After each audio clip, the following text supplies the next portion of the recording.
Project కనబడతా ఉంది. అదేవిధంగా యాదాద్రి దేవాలయం కనబడతా ఉంది. కలెక్టరేట్లు మేము కట్టిన ఐడిఓసీలు కనబడతా ఉన్నాయి, కలెక్టరేట్లు, ఎస్పీ ఆఫీసులు కనబడతా ఉన్నాయి, 1000కి పైగా గురుకులాలు కనబడతా ఉన్నాయి. ఈ పక్కనే తెలంగాణ భవన్ పక్కన మేము కట్టిన కమాండ్ కంట్రోల్ సెంటర్ కనబడతా ఉంది. అదేవిధంగా హైదరాబాద్లో స్ట్రాటజిక్ రోడ్ డెవలప్మెంట్ ప్రోగ్రాంలో భాగంగా మేము కట్టిన అండర్ పాసులు, ఫ్లైఓవర్లు ఇవన్నీ కనబడతా ఉన్నాయి. మేము వేసిన రోడ్లు, తెలంగాణ వ్యాప్తంగా మేము నిర్మించిన రోడ్ నెట్వర్క్ పంచాయతీరాజ్ డిపార్ట్మెంట్లో కానీ అదేవిధంగా ఆర్ఎన్బి డిపార్ట్మెంట్లో కానీ అవి కనబడతా ఉన్నాయి. మేము మంచి చేసిన 45,000 చెరువులు మిషన్ కాకతీయ భాగంగా అవి కనబడతా ఉన్నాయి తెలంగాణ ప్రజలకు. మేము కట్టిన అమరజ్యోతి కనబడతా ఉంది. ప్రపంచంలో ఎత్తైన బాబాసాహెబ్ అంబేద్కర్ విగ్రహం 125 అడుగులు ఎత్తుంది, అది కనబడతా ఉంది. నువ్వు రోజు కూర్చుంటున్న అబద్ధాల ముఖ్యమంత్రి రేవంత్ రెడ్డి రోజు కూర్చుంటున్న అంబేద్కర్ సచివాలయం అది కనబడతా ఉంది. మేము సృష్టించినటువంటి ఆస్తులు, యాదాద్రి మొన్ననే మీరు ప్రారంభించిన యాదాద్రి థర్మల్ పవర్ ప్లాంట్ కనబడతా ఉంది.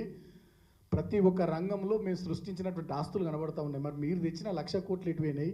తెలంగాణ ప్రజలు కడుతున్న స్టేట్ ట్యాక్స్లు ఇవన్నీ వీటి రూపంలో వచ్చినటువంటి డబ్బులు ఎటుపోతున్నాయి? గవర్నమెంట్ ఆఫ్ ఇండియా నుండి వచ్చినటువంటి సెంట్రల్ షేర్ వివిధ పథకాలకు సంబంధించిన ఆ డబ్బులు ఎటుపోతున్నాయి? ఇవాళ తెలంగాణ ప్రజలు వీటన్నిటిని గమనిస్తూ ఉన్నారు. కాబట్టి మేము మళ్ళీ చెప్తా ఉన్నాం, పిసిసి అధ్యక్షుడైనటువంటి మహేష్ కుమార్ గౌడ్ గారు, మీరు లేఖ రాయాల్సింది మా కేసీఆర్ గారికి కాదు, మీరు లేఖ రాయాల్సింది మీ అబద్ధాల ముఖ్యమంత్రి రేవంత్ రెడ్డికి. నువ్వు ఒక పార్టీలో మొన్నటిదాకుండి దాన్ని పొందబెట్టచ్చి కాంగ్రెస్లో ఏరినావు. ఇక చివరికి దీన్ని కూడా ఖతం చేసేదాకా నువ్వు విడిసబెట్టేటట్టు లేవు. ఇంకో 20-30 ఏళ్ళ దాకా కాంగ్రెస్ పార్టీకి చేయి గుర్తు కోటేయాలంటేనే ప్రజలు భయపడే పరిస్థితి సంవత్సరంలోనే తీసుకొచ్చిన రేవంత్ రెడ్డి.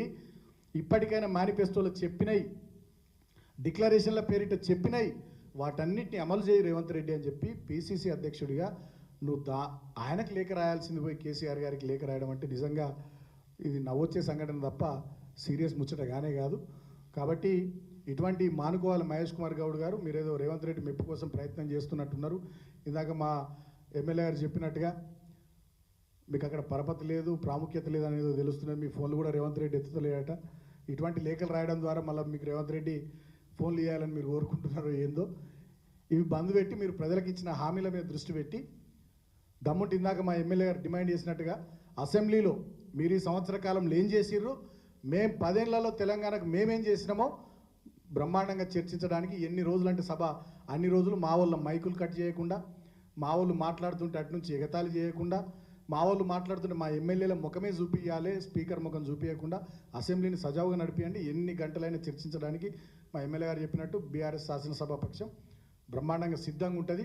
తెలంగాణ ప్రజల పక్షాన ప్రధాన ప్రతిపక్షంగా, తెలంగాణ ప్రజల గొంతుకగా బీఆర్ఎస్ పార్టీ క్షేత్రస్థాయిలో వివిధ సంఘటనల్లో అది లగచర్ల కానీ, మూసీ బాధితుల సమస్య కానీ, హైడ్రా బాధితుల సమస్య కానీ, ఆటో డ్రైవర్ల సమస్య కానీ, గ్రూప్ 1 నిరుద్యోగుల సమస్య కానీ, ఆశా వర్కర్ల సమస్య కానీ, సమస్య ఏదొచ్చినా ఈ తెలంగాణ భవన్కు ఎవరు వచ్చి విజ్ఞప్తి చేసినా రాకుండా ఒక మెసేజ్ రూపంలో మా వర్కింగ్ ప్రెసిడెంట్ కేటీఆర్ గారికి ఈ అంశం తెలిపినా అన్నిటిపైన ఈ సంవత్సర కాలంలో తెలంగాణ ప్రజల గొంతుకగా బీఆర్ఎస్ పార్టీ క్షేత్రస్థాయిలో ఎట్లా పనిచేస్తూ ఉందో డెఫినెట్గా అసెంబ్లీలో కూడా అట్లనే పోరాడతాం.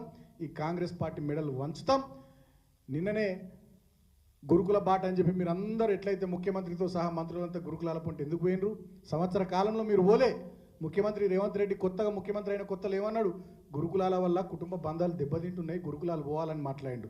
కానీ కేటీఆర్ గారు ఇచ్చిన పిలుపు మేరకు మా బీఆర్ఎస్ విద్యార్థి విభాగం అంతా గురుకులాల బాట పడితే భయపడి మీరు ముఖ్యమంత్రి మంత్రులంతా నిన్న గురుకులాల పొంటి వైపు పోదిన్నారు. అట్లా ప్రతి ఒక్క అంశంలో కూడా లగచర్లలో లంబాడ గిరిజన బిడ్డల కోసం అండగా మా కేటీఆర్ గారి నాయకత్వంలో మేము పోరాటం చేసినాం.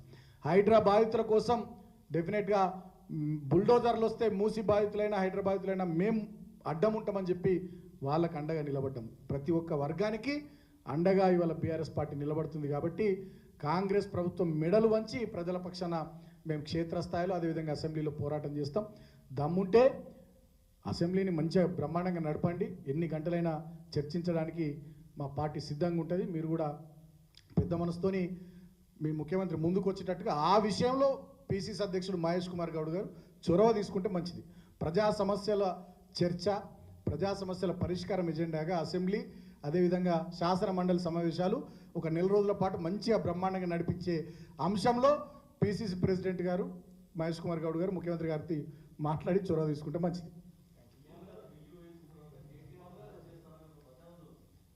ఎవరు?